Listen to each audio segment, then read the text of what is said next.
Welcome to the Bold and Determined Podcast with your man Victor Pride. And right here on the Podcast for Winners, we're bringing you motivation and mindset for the killers and real dealers, the makers and the takers, the winners and the grinners, and goddamn, even the sinners too. Let's get started.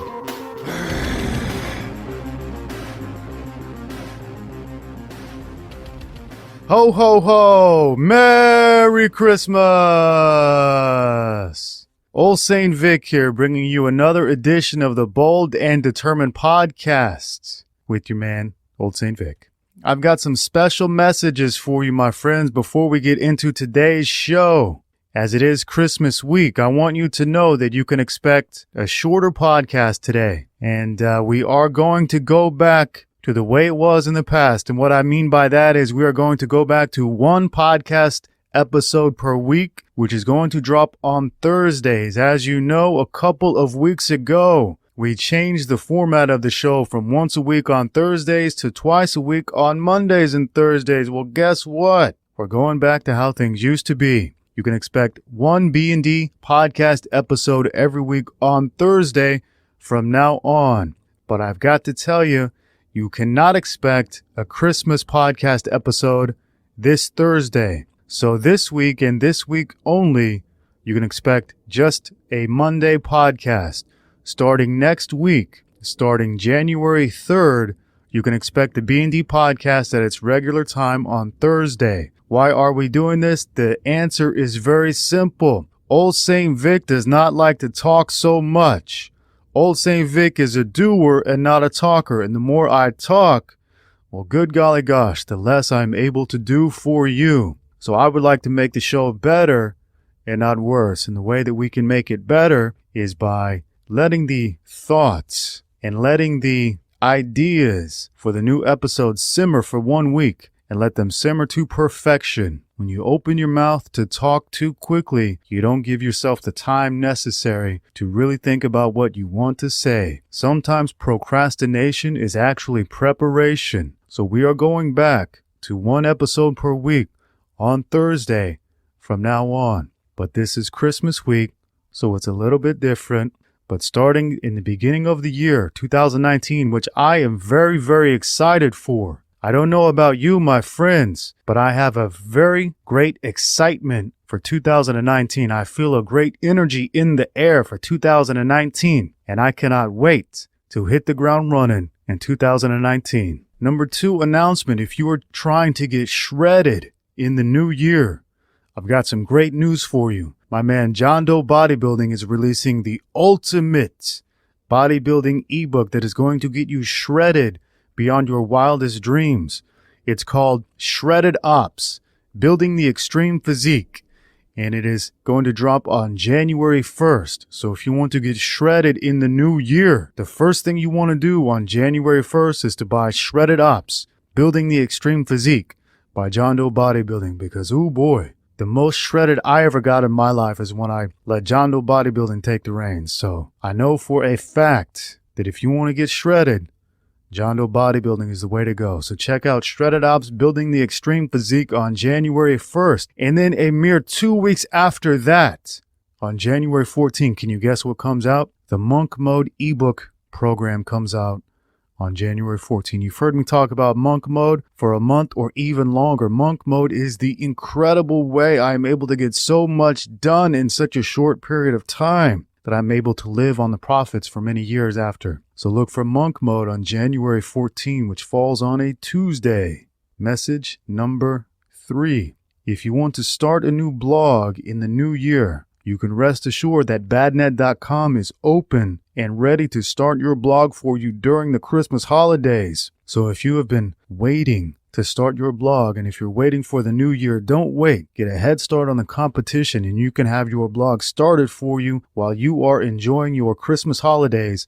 Badnet.com is open for business and we'll start your blog for you. And when you are ready to start your blog, you can read the 4 free reports that we give you that show you how to make money from your blog. And finally, before we get started on today's show, if you want to buy Old Saint Vic a Christmas steak, you can do so by going to paypal.me patreon.com/vpride, and you can leave a Christmas donation for Old St. Vic. Many people have privately emailed me and asked me for ways that they can support the show because they get such great value from it, and the show is free. So if you want to buy Old St. Vic a Christmas steak or a glass of raw, unpasteurized, unalcoholic eggnog, you can do so by going to paypal.me/vpride.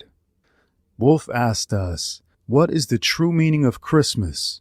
Of course, nowadays Christmas is commercialized. Everyone wants to sell their sweet stuff. Everybody is so stressed. I think Christmas is the only time in the year when many families can get together. What do you think about people saying Happy Holidays instead of Merry Christmas? In my mind, that is just another political term. I wish you and everyone else on this fantastic blog a Merry Christmas.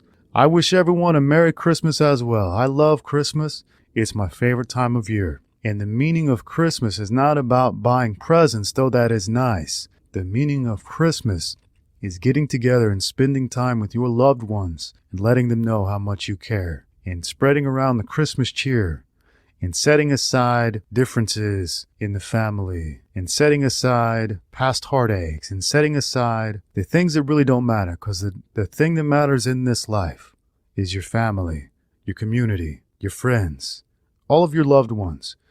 Without them, life is not worth living. So that's the meaning of Christmas. Let them know how much you care. If buying them a gift is how you let them know, then buy them a gift. And if cooking them a nice Christmas prime rib is how you show them you care, cook them a nice Christmas prime rib. But that is the meaning of Christmas. Be there with your loved ones. Show them that you are there for them. And spread that Christmas cheer. What do I think about saying Happy Holidays instead of Merry Christmas? I think it's an attack on the Christmas spirit. And I'm so sad to announce this, but I see a distinct lack of Christmas spirit in the great United States, and it breaks my heart because Christmas is such a wonderful time, and even people in Asia understand what a wonderful time Christmas is, and I see them get more excited for Christmas than Americans, and that breaks my heart because Christmas is a great time of year, and we hear people saying Happy Holidays. What this does is it takes away the excitement. It takes away the Christmas spirit. So I recommend nobody say Happy Holidays. I recommend you say the words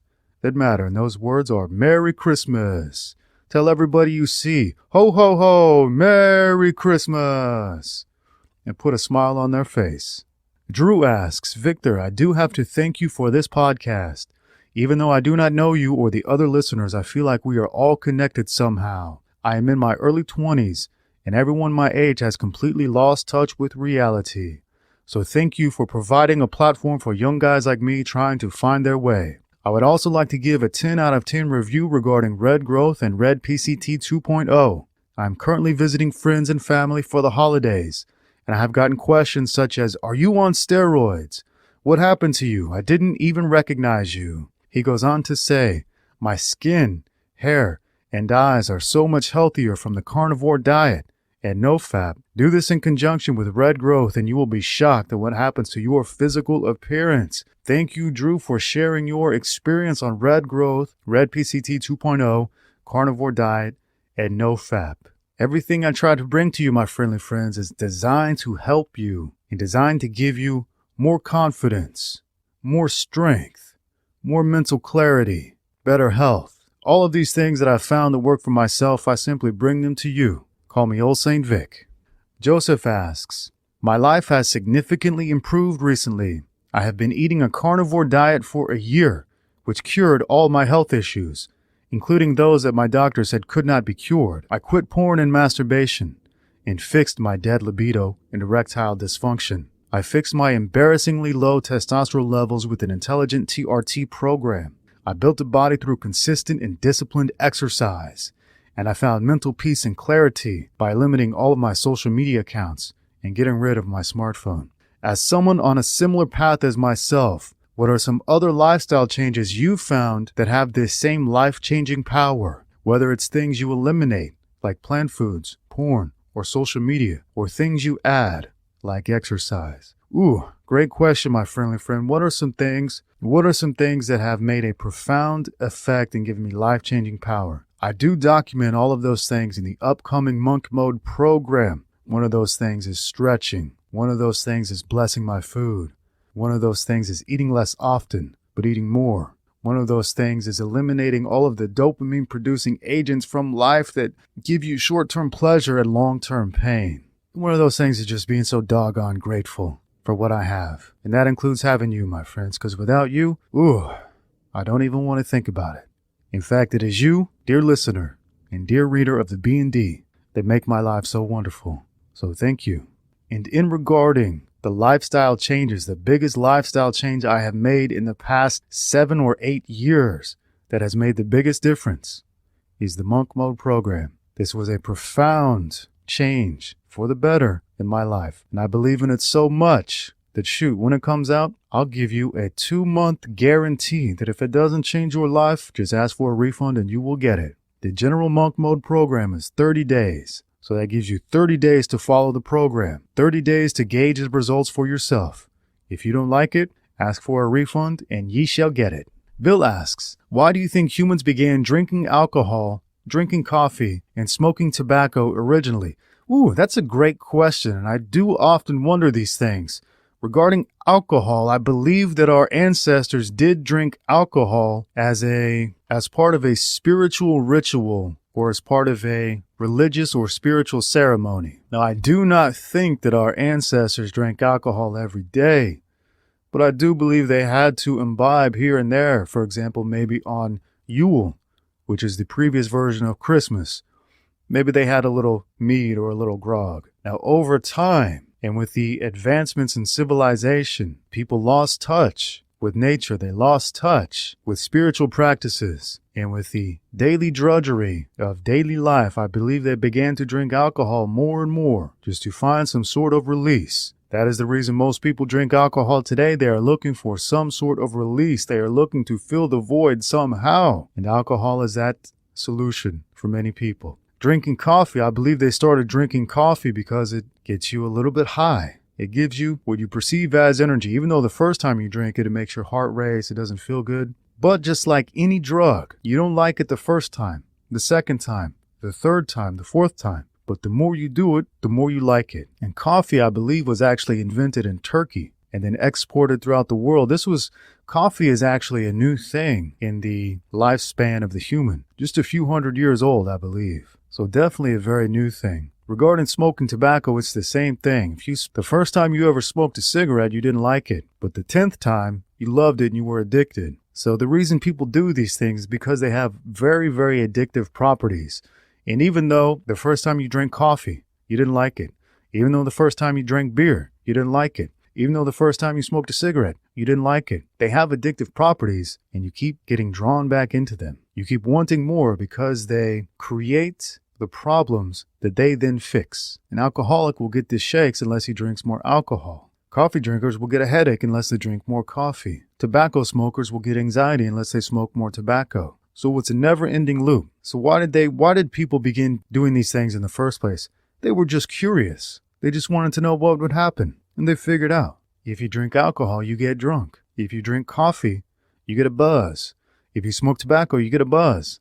And then if you keep doing it, you get addicted. Sugar is a drug asks, where did the lie that carbs are necessary for human health originate from? Who started this lie and how did it spread? I don't think it's a lie, and I'll explain why I do not think it's a lie.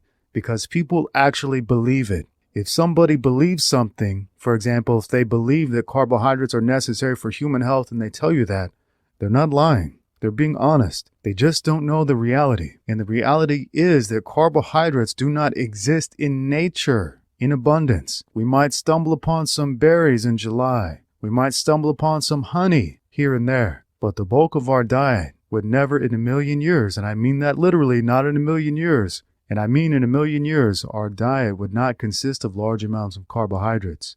However, being the great hunters that we are, in many parts of the world, we hunted big game to extinction, and we ourselves would face extinction if we did not do one of two things. We would either try to cultivate wild carbohydrate foods, which are nearly inedible in their wild form, but if we genetically modify them and if we selectively breed them over time, we get what we have today, which is carbohydrates that we can eat and that will prolong our lives and keep us alive for longer than if we were starving. And if we didn't do that, we would have been forced to start eating other people. cannibalism, which is what you see in the Aztec culture. You hear all the time about the Aztecs sacrificing people. What you don't hear about is the fact that the big game was decimated and they had no other options. They were forced to eat snakes and mice and rats and lizards and these kind of things. So this is what happens when cultures don't have access to meat. So it is a very great thing in our world that we have access to meats, because the other options are not so pleasant, not so pretty. So where did the lie that carbs are necessary for human health come from? It was carbohydrates that kept us alive through the lean times. It helped prolong death from starvation. And over time, the understanding of the natural human diet vanished. And we have what we have today, which is cultures that believe that carbs are necessary for health, and even some silly people who believe that meat is not necessary for human health. So I don't believe this is a lie so much as it is that people do believe it. Now, the people who give you this message on television, those people have monetary interests in making sure you eat more grain products and less meat products because they make more money. Those people are lying. But your average everyday person, I'm sorry to say, they actually believe these lies. So they are not lying. So when your mother or your auntie or your grandmother tells you you need rice to be healthy, she's not lying, she believes it. Unfortunately, she's just wrong. Josh asks, I read something interesting about how an animal diet allowed Genghis Khan to build his empire. Author Jack Weatherford details how their diet consisted of horse blood, cheese, milk, curds, and meat, which gave them incredible endurance, speed, and strength compared to the carb-addicted people they conquered. Here is a quote. Compared to the Jurchid soldiers, the Mongols were much healthier and stronger. The Mongols consumed a steady diet of meat, milk, yogurt, and other dairy products, and they fought men who lived on gruel made from various grains. The grain diet of the peasant warriors stunted their bones, rotted their teeth, and left them weak and prone to disease. In contrast, the poorest Mongol soldier ate mostly protein, thereby giving him strong teeth and bones. Unlike the Jurchid soldiers, who were dependent on a heavy carbohydrate diet, the Mongols could more easily go a day or two without food. Ooh, yes, this is very correct, and this is a great big reason the Mongols were so able to conquer so much of the world that they did. They brought their food with them, and their food was animals. They would eat horses, the local version of cows or yaks or whatever. Before battle, they would all gather around and they would drink the blood of the animal to give them extra strength. And because they were not addicted to carbohydrates, they could go long periods without food and still retain their strength. Because it is the blood sugar dips that a carbohydrate eater suffers that makes him need to eat food more often. And everybody knows the fact that sugar rots teeth. What people have a hard time understanding is that if sugar rots teeth, think about what it does to your bones and your muscles. And as we know, all carbohydrates are sugar. So it's very easy for a strong, vigorous, fit, meat-eating, milk-drinking, blood-drinking army to conquer carbohydrate eaters, because the carbohydrate eaters are very physically weak, frail, and fragile. Another smart thing the Mongols did is they brought their herds of animals with them, so they always had their own food with them. A lot of the other soldiers of the time had to rely on things they could find in places they conquered or in places they went. They would get grains from a new city and eat those grains. They could not carry all the grains with them because the grains would be too heavy to carry, because they would need thousands and thousands of pounds, tons of pounds of grain to feed them, so they had to rely on getting grain from new places. But when you travel with your animals walk themselves. So there is not much extra you need to do. Lisa asks, I am a 26-year-old woman and I want to have kids. Where can a woman find a good husband to have strong kids/family in your opinion? I date, and it usually comes out that many males are just playing video games. Don't even really want to start working on the next generation. 1 kid, maybe 2, and even then they freak out at the work it takes to raise kids. Where would you recommend a family-oriented female look? This is a great question, but I'm not sure that I have a sufficient answer, because people today don't want families, men especially, and you know what? I cannot blame them. After seeing what has happened to men who start families by our own court systems, how they get robbed of their children, robbed of their money, robbed of their family, I cannot blame any of them for not wanting to start a family. In addition to being robbed, I really hate to say this, but there are no females in America. The roles have been reversed. Females in America think that it's a disadvantage to be female. They think that it's weak to show any traits of a feminine nature. Females in America actually hate being females. And what they do is they try to be men. So it is no wonder that a man today does not want to have a family with one of these females. So for a female in America who is looking to have children, here's what I would suggest. Cultivate your feminine traits, because a female in America who has feminine traits will be like a needle in a haystack, and it will be very easy to find her male counterpart. But for a female in America who acts like every other female in America, it's going to be difficult to find a good, strong family man, because men today are not as stupid as they were in the past. So what can a female do today? Become feminine. Is this possible? I'm not sure. I'll tell you what, friends, I've been in America 6 months. You know how many females I've seen wearing a dress? 1. And you know what she was? She was a Mennonite. I have not seen one single American girl wearing a dress in 6 months. But you know what's funny? I do see girls all the time, but only when I go to Koreatown. I do not see any feminine actual girls who are natural born Americans. I see them all in Koreatown. So rather than trying to find the right man to have children with, it is very important to make yourself the right female. Because if you are a female who acts like a man and detests feminine qualities and feminine characteristics, what you can expect to find is always your opposite. If you are a true female, your opposite will be a true male. But if you are a fake female who acts like a male, the only one you will find that is your opposite is a male who acts rather female. So if you want a man, you must be a woman, not a feminist, not argumentative, not masculine in any way, not afraid of embracing your feminine nature. To find a man, you must be a woman, period. Orestes asks, you said being healthy and happy is a natural state for humans, and natural laws are good for us. But every life ends with death or pain. What do you think about David Benatar antinatalism movement? His statements like, it is curious that while good people go to great lengths to spare their children from suffering, few of them seem to notice that the one and only guaranteed way to prevent the suffering of their children is not to bring those children into existence in the first place. So what do I think about this antinatalism movement? I think if these people were serious, they would go ahead and kill themselves. Regarding protecting children from suffering by not bringing them into the world, I think these people are pathetic.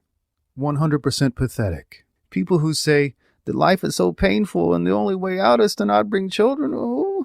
These people are pathetic, and there's nothing else I can say about it. They are pathetic. Mustafa asks, I've been eating carbs only before going to bed, and I only ate one meal in the afternoon consisting of 4 eggs and a steak. I got back my mental. How to find the balance between natural life and modern life? Like, what advantage can we take from this modern life other than internet? There are a great many advantages of the modern life. We've gone over advantages of the natural life in the past episodes, but let's get into the advantages of living the modern life. The first one is that you can have the right and proper food. Now, just because companies like Monsanto exist and sell you genetically modified food that kills your testosterone and gives you all these kind of problems, you can search out good food and you could find good food. Pretty much anywhere you live, you can have access to good food, though you will have to work for it. If you want to be healthy, you have to put in the time and effort to do so. So having access to modern great food is one of those. Another one of those is the internet, where we can have knowledge at our fingertips, where we can communicate with like-minded people in an instant, where even some of us can create an online income stream that leaves us free to do what we want, be who we are, be who we want to be, travel where we want to travel, and do all the things that people could not do in the past. There are a great many advantages to living the modern life. Less disease, except for diseases that you cause yourself, such as cancer, heart disease, diabetes. More security, less exposure to the elements, more choice. Now, of course, many people could say that these are not benefits, they are drawbacks, but I disagree. There are a great many benefits to living the modern life. The question is, how do we find balance between the natural and the modern? And the answer is, anything that we can do naturally that helps us, we do. Anything we cannot do naturally, we don't bother with. So we don't want to live in the past. We want to live in the now. And we have to live in this world. And we have to find success in this world. So for me, that means eating naturally, sleeping naturally, which means going to bed when the sun goes down and waking up when the sun comes up, but then doing all this incredible business online and making money online so that I have the time and the ability to do other things I want to do, which could be fishing, mountaineering, hiking, biking, or it could be doing modern things like traveling to new cities and interacting with cultures that you would never be able to interact with in the past. So there are a great many benefits of the modern life. Like I said, I am personally so excited for 2019. I cannot wait. I have great epiphanies about 2019. I think it's going to be a great year. Steve asks, what are your thoughts on the anabolic diet, which is eating strictly meats and fats every day for 6 days straight, and then on the 7th day you switch to a low-fat,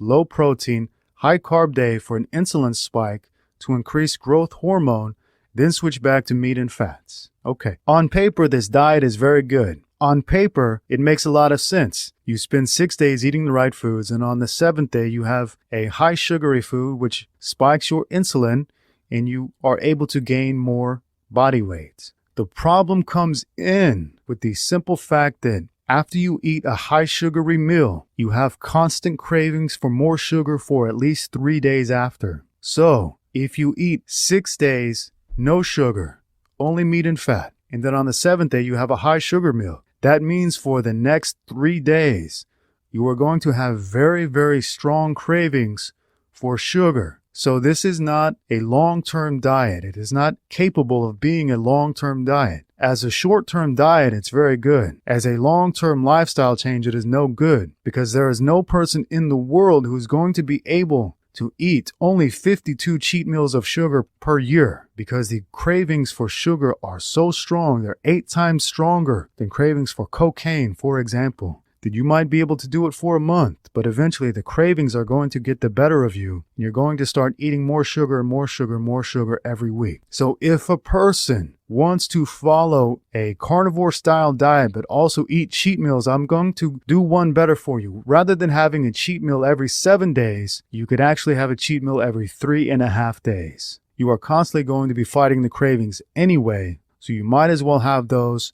every 3 days or every 3.5 days, because it's going to be much easier for you in the long term. I'm calling this the 90-10 carnivore sin diet. It basically means you eat 9 out of your 10 meals as meat and fat, and then for your 10th meal, you eat whatever you want. And if you eat 3 meals a day, this translates directly to every 3.5 days, you eat a cheat meal. So in my opinion, if you want to have the cheat meals, if you want to go that route, once a week, is too difficult and not pleasant at all, because you're going to be strongly craving sugars.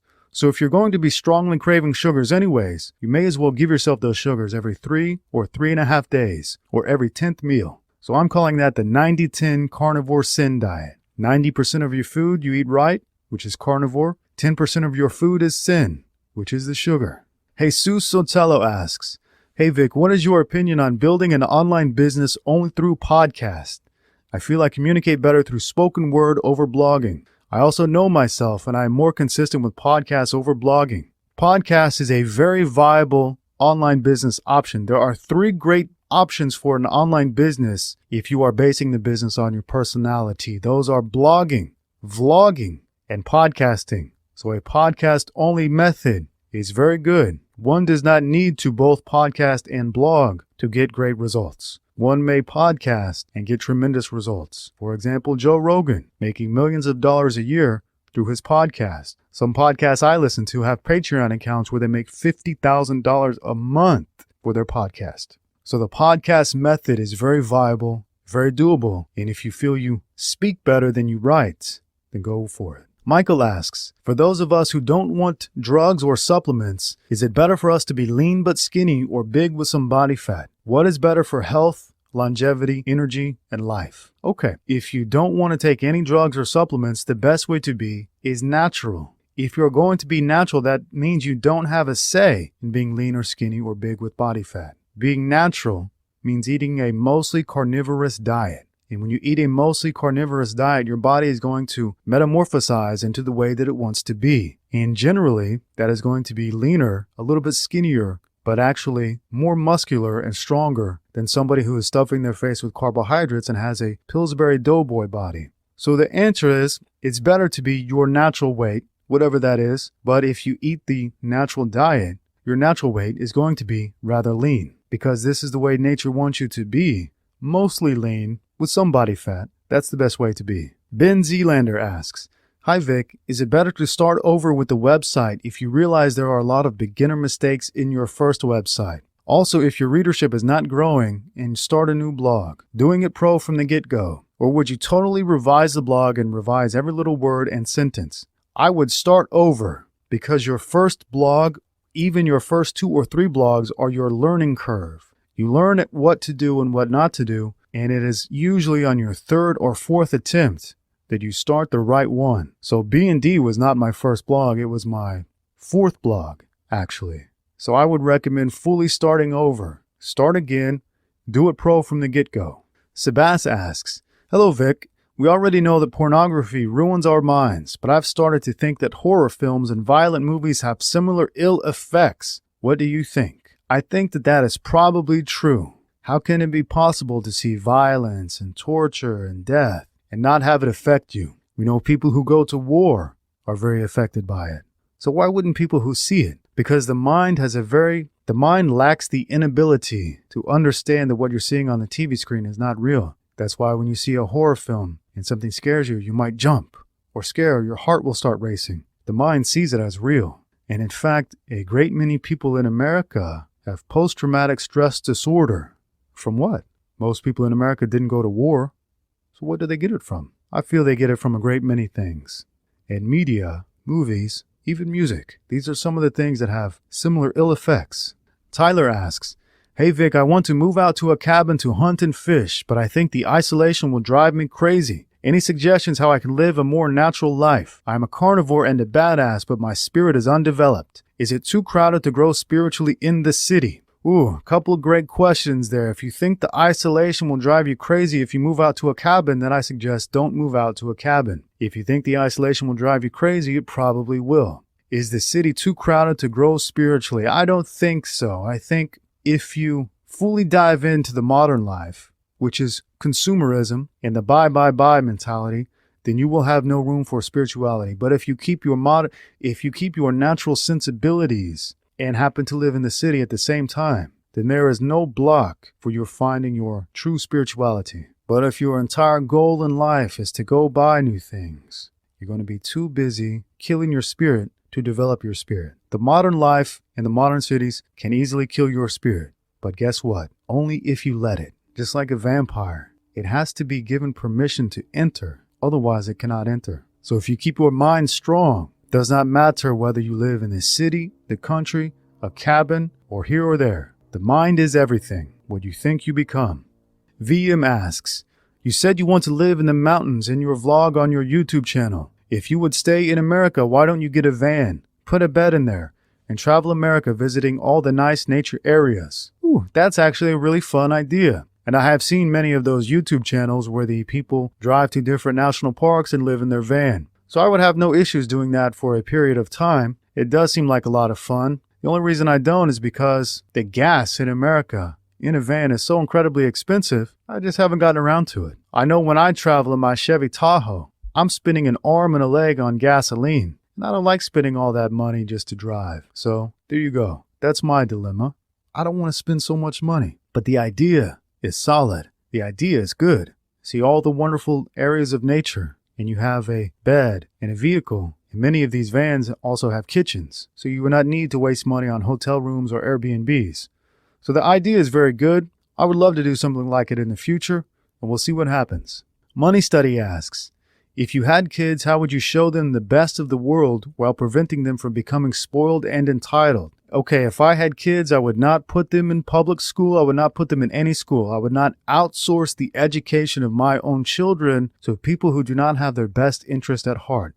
To me, I think it is beyond crazy that people send their children away to be educated by people who don't have the best interests of the children at heart. So I would never do that. Number two, I would not allow them, in a million years, I would not allow them to have phones, tablets, or computers. And I would never live in a big city if I had children. I would live in a small town, away from the vast consumerism of the big city. I would make sure that they played outside every day, because they would not have a television, they would not have a phone, they would not have a tablet, so they would be forced to grow up in a more natural manner. And of course, I would feed them well. Joseph asks, what are your views on gambling and playing poker? Well, gambling is very fun, very, very fun.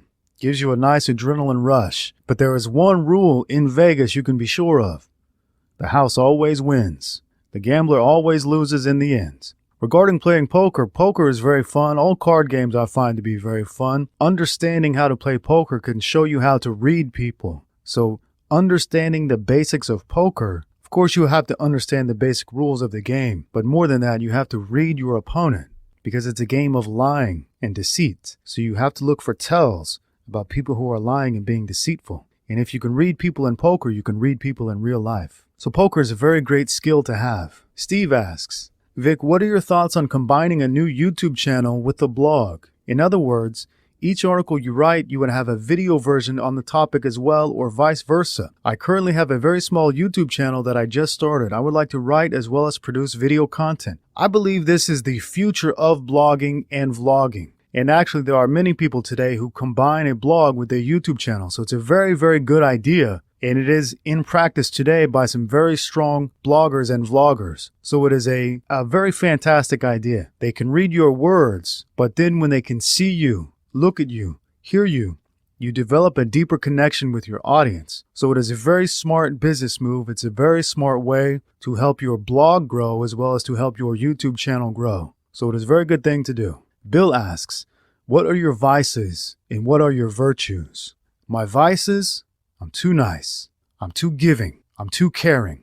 What are my virtues? I'm cold, calculated, distant, detached, unemotional. So those are my virtues. My vices and my virtues are the direct opposite of what people think of as vices and as virtues. All my sins are my virtues, and all my virtues are my sins. As we have discussed in previous podcast episodes, the sinner is the one who gets rich, and the repentant man gets nothing. The nice guy gets nowhere. Actually, the nice guy gets less than nowhere. The nice guy who wants to start a nice modern family, what does he get? Divorce raped, children stolen from him, money taken from him. Gets his life ruined just for being nice. So I'll tell you what, I never am too much. I'm never too nice. And when I am nice, that is a great big vice.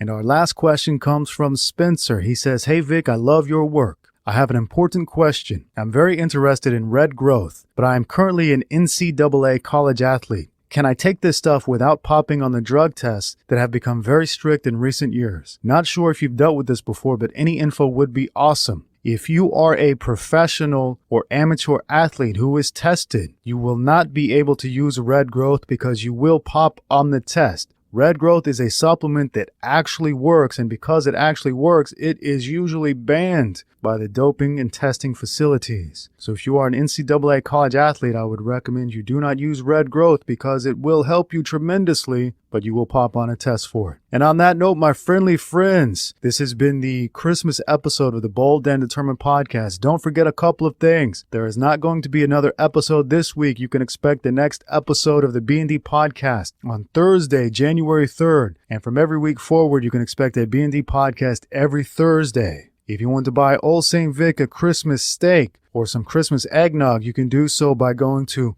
paypal.me/vpride.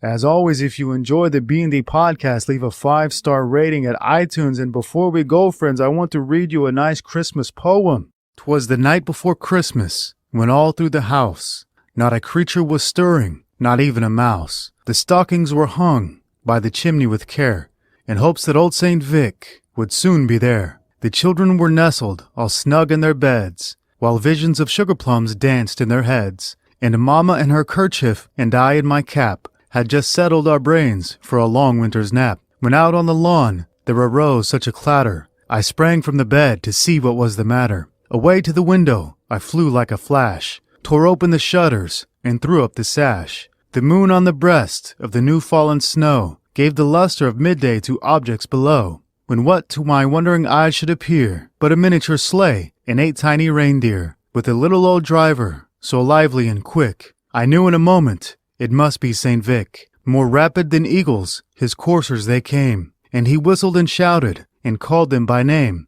Now Dasher, now Dancer, now Prancer, and Vixen, on Comet, on Cupid, on Dunder, and Blixen, to the top of the porch, to the top of the wall. Now dash away, dash away, dash away all. As dry leaves before the wild hurricanes fly, when they meet with an obstacle, mount to the sky. So up to the housetop the coursers they flew, with a sleigh full of toys, and St. Victor too. And then in a twinkling I heard on the roof the prancing and pawing of each little hoof. As I drew in my head and was turning around, down the chimney old St. Vic came with a bound. He was dressed in all fur from his head to his foot, and his clothes were all tarnished with ashes and soot. A bundle of toys was flung on his back, and he looked like a peddler just opening his pack. His eyes how they twinkled, his dimples how merry. His cheeks were like roses, his nose like a cherry. His droll little mouth was drawn up like a bow, and the beard of his chin was as white as the snow. The stump of a pipe he held tight in his teeth, and the smoke had encircled his head like a wreath. He had a broad face and a little round belly that shook when he laughed like a bowl full of jelly. He was chubby and plump, a right jolly old elf, and I laughed when I saw him in spite of myself. A wink of his eye and a twist of his head soon gave me to know I had nothing to dread. He spoke not a word, but went straight to his work, and filled all the stockings, then turned with a jerk, and laying his finger aside of his nose, and giving a nod, up the chimney he rose. He sprung to his sleigh, to his team gave a whistle, and away they all flew like the down of a thistle. But I heard him exclaim, ere he drove out of sight, "Happy Christmas to all, and to all a good night."